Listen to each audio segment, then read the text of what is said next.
হাসিনার চোখ দিয়ে বাংলাদেশকে দেখলে ভুল করবেন। দিল্লির সাউথ ব্লকে বলতে চাই, বিশেষ কোনো দলের সঙ্গে নয়, এদেশের জনগণের সঙ্গে সম্পর্কটা তৈরি করুন। কোনো আন্তর্জাতিক চুক্তি ভারত এককভাবে বন্ধ করতে পারে না। ভারত ট্রান্সশিপমেন্ট বন্ধ করতে ইউনূসের নেতারা তো রেগে বোম। ভারতকে হুঁশিয়ারি দিয়ে বলছে কিনা, হাসিনার চোখ দিয়ে বাংলাদেশকে দেখলে ভুল করবেন। কত বড় আস্পর্ধা একবার ভাবুন। ভারতের উপর নির্ভর করে খেয়ে পরে বেঁচে আছে, আবার সেই ভারতের উপর চোখ রাঙাচ্ছে। এবার থেকে আর ভারতের কোনো বন্দরের শুল্ক কেন্দ্রকে তৃতীয় কোনো দেশে পণ্য রপ্তানির জন্য ব্যবহার করতে পারবে না বাংলাদেশ। সদ্যই সিদ্ধান্ত নিয়েছে ভারত সরকার, একটি বিজ্ঞপ্তি জারি করা হয়েছে। আর বেশ চাপে পড়েছে বাংলাদেশে ইউনূস সরকার, কেননা বাংলাদেশ এতদিন ইউরোপ বা অন্য কোনো দেশে জিনিসপত্র রপ্তানি করার জন্য ভারতের কলকাতা বিমানবন্দর ব্যবহার করত। কিন্তু বর্তমানে ভারত ঠিক করেছে যে তার সীমানার ওপর দিয়ে বাংলাদেশের কোনো বিমান, জাহাজ, ট্রাক পাস করতে দেবে না। সম্প্রতি ট্রান্সশিপমেন্ট বাতিলের 24 ঘন্টার মাথায় বাংলাদেশের 4 মাল বোঝাই ট্রাককে বাংলাদেশে ফেরত পাঠিয়ে দিয়েছে ভারত। আর তাতেই মাথায় আকাশ ভেঙে পড়েছে বাংলাদেশে। কি করে তারা এবার অন্য দেশের সঙ্গে ব্যবসা বাণিজ্য করবে তা ভেবে কুল কিনারা করতে পারছে না। আর তাতেই রেগে আগুন মোহাম্মদ ইউনূসের সরকার। বিপ্লবী ওয়ার্কার্স পার্টির সাধারণ সম্পাদক এবং গণতন্ত্র মঞ্চের অন্যতম নেতা সাইফুল হক সদ্য এক মন্তব্যে ভারতের বিরুদ্ধে ক্ষোভ উগরে দিলেন।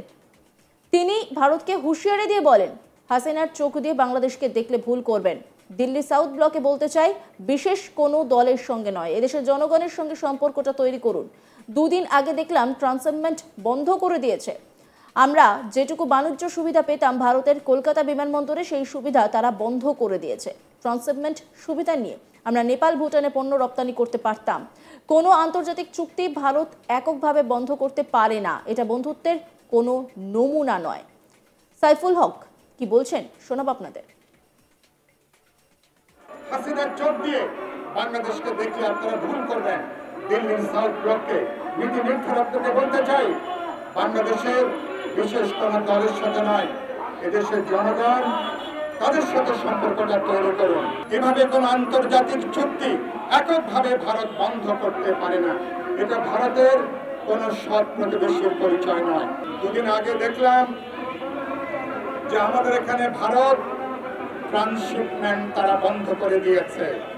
আমরা যেটুকু বাণিজ্যিক সুবিধা পেতাম ভারতের কলকাতা বিমানবন্দরে, পশ্চিমবঙ্গের পোর্টে, সেই সুযোগ তারা বন্ধ করে দিয়েছে। ট্রান্সশিপমেন্ট সুবিধা নিয়ে আমরা নেপাল, ভুটানের মতন দেশে আমাদের বাণিজ্যিক পণ্য আমরা কিছুটা রপ্তানি করতে পারতাম। এভাবে কোন আন্তর্জাতিক চুক্তি এককভাবে ভারত বন্ধ করতে পারে না, এটা ভারতের কোন সৎ প্রতিবেশীর পরিচয় নয়, এটা কোনো বন্ধুত্বের কোনো নমুনা নয়।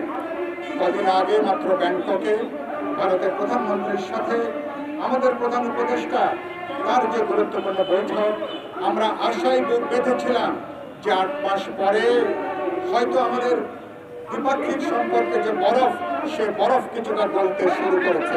কিন্তু কার্যত আমরা লক্ষ্য করেছি ভারত কার্যত সেই বৈঠকের পর থেকেই বাংলাদেশের বিরুদ্ধে তাদের তৎপরতা তারা অব্যাহত রেখেছে। একই সঙ্গে তিনি বলেন, আমি বাংলাদেশ সরকারকে বলতে চাই, যে যে প্রকল্প ভারতের স্বার্থে নেওয়া হয়েছিল সেই সমস্ত প্রকল্প বন্ধ করা দরকার। আমরা ভারতের সঙ্গে সমঝোতা করে সমস্ত সমস্যার সমাধান করতে চাই। হাসিনার চোখ দিয়ে বাংলাদেশকে দেখলে ভুল করবেন। কি বলেছেন তিনি শোনাব আপনাদের। আমি পরিষ্কার করে বলতে চাই, আপনারা একতরফা ভাবে এভাবে কোন আন্তর্জাতিক চুক্তি আপনারা বাতিল করতে পারেন না।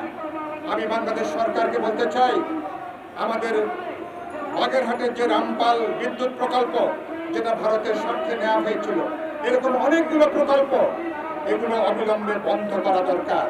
ভারতের সাথে স্বাক্ষরিত যাবতীয় দেশ বিরোধী, নিরাপত্তা বিরোধী চুক্তিগুলো প্রকাশ করা দরকার, পর্যালোচনা করা দরকার। যেগুলো জাতীয় স্বার্থের পরিপন্থী সেগুলো বন্ধ করা দরকার।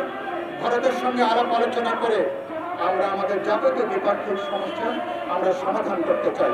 সমতা, ন্যায্যতা, সমাংশিকারিতার ভিত্তিতে, মর্যাদার ভিত্তিতে ভারতের সাথে আমরা আমাদের যাবতীয় সংকট আমরা কাটিয়ে উঠতে চাই। কিন্তু পরিষ্কার বলতে চাই, ভারত বাংলাদেশকে যদি হাসিনা জমানার মতন যদি ক্লায়েন্ট স্টেট করে রাখতে চান, যদি মনে করেন একটা অনুগত রাষ্ট্র হিসেবে থাকলে এই চেতনা থেকে আপনারা বেরিয়ে আসেন। 8 মাস পার হয়েছে, এখনো পর্যন্ত অভ্যুত্থানের পরে যে নতুন বাংলাদেশ, আমাদের যে গণতান্ত্রিক অভিযাত্রা, ভারতের নীতি নির্ধারকরা এখন এই থেকে তারা কোনো শিক্ষা গ্রহণ করেননি। এই বিষয়ে প্রথম আলো সংবাদ মাধ্যমের এক প্রতিবেদন অনুযায়ী জানা গিয়েছে, ভারত সরকার ট্রান্সশিপমেন্টের সুবিধা প্রত্যাহার করায় পেট্রোপোল কাস্টমস তৈরি পোশাক বোঝাই 4টি ট্রাককে দেশটিতে প্রবেশের অনুমতি দেয়নি। এতে যশোরের বেনাপোল স্থলবন্দর থেকে বুধবার ট্রাকগুলো ঢাকায় ফিরিয়ে দেওয়া হয়েছে। ট্রান্সশিপমেন্টের মাধ্যমে ভারতের ভূখণ্ড ব্যবহার করে বাংলাদেশের পণ্য তৃতীয় দেশে নিয়ে যাওয়ার সুবিধা দিতে 2020 সালের 29 জুন আদেশ জারি করেছিল ভারত। ভারতের central board of indirect taxes and customs গত মঙ্গলবার সেই আদেশ বাতিল করে।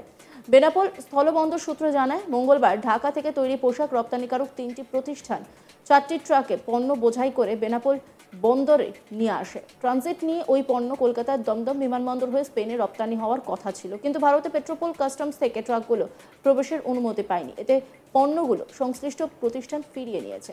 এ বিষয়ে প্রথম আলোকে বেনাপোল স্থলবন্দরের পরিচালক শামীম হোসেন বলেন যে, রপ্তানিকারকের পণ্য ফিরে গেছে, তাদের কোনো প্রতিনিধি আমাদের কিছু জানাননি। তবে আমরা জেনেছি ভারতের পেট্রোপোল কাস্টমস থেকে কার্পাস দেওয়া হয়নি, যে কারণে পণ্য ফিরিয়ে নেওয়া হয়েছে। প্রথম আলোর প্রতিবেদনে আরও বলা হয়েছে, 2020 সালের 29 জুন এক আদেশে ট্রান্সশিপমেন্টের সুবিধা দেওয়া হয়েছিল। তখন বাংলাদেশ থেকে তৃতীয় কোনো দেশে পণ্য রপ্তানিতে ভারতের কলকাতা বন্দর, নবসেবা বন্দর ও কলকাতা বিমান কার্গো কমপ্লেক্স ব্যবহার করার সুযোগ দিয়েছিল সিবিআইইসি। এখন সেই সুবিধা প্রত্যাহার করে ভারত। বিবৃতিতে ভারত দাবি করেছে, এসব পদক্ষেপ ভারতের সীমান্ত দিয়ে নেপাল ও ভুটানে বাংলাদেশের পণ্য রপ্তানির ওপর প্রভাব পড়বে না।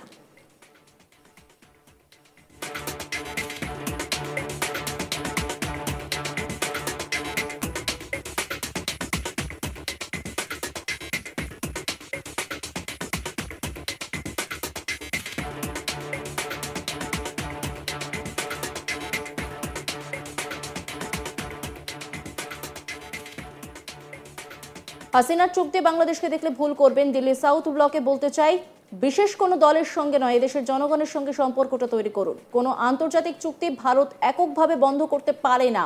ভারত ট্রান্সশিপমেন্ট বন্ধ করতে ইউনুসের নেতারা তো রেগে বোম। ভারতকে হুঁশিয়ারি দিয়ে বলছে কিনা, হাসিনার চোখ দিয়ে বাংলাদেশকে দেখলে ভুল করবেন। কত বড় আস্পর্ধা একবার ভাবুন। ভারতের উপর নির্ভর করে খেয়ে পরে বেঁচে আছে, আবার সেই ভারতেরকেই রীতিমতো চোখ রাঙাচ্ছে। এবার থেকে আর ভারতের কোনো বন্দরের শুল্ক কেন্দ্রকে তৃতীয় কোনো দেশে পণ্য রপ্তানির জন্য ব্যবহার করতে পারবে না বাংলাদেশ। অন্যান্য খবরের আপডেটের জন্য অবশ্যই নজর রাখুন আজ তাক বাংলার ইউটিউব স্ট্রিমিংয়ে। লাইক, কমেন্ট, শেয়ার এবং সাবস্ক্রাইব করতে ভুলবেন না।